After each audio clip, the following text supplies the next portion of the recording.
Uffa. is an interjection in Italian that's supposed to resemble the sound of a person sighing, grumbling, or huffing and puffing with annoyance.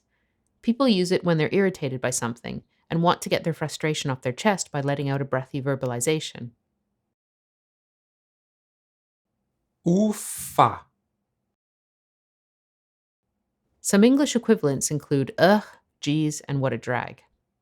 Although it's very informal, it isn't vulgar, which is why you'll often hear children using it. Uffa, papà. Mario non mi fa giocare con la palla. "Aw, Dad, Mario isn't letting me play with the ball." Uffa can be considered a more mild version of the expressions, Che palle.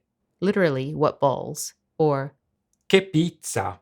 literally, what a pizza, both of which mean what a pain in English. Uffa, ma che caldo. Non ce la faccio più. Geez, it's so hot, I can't take it anymore.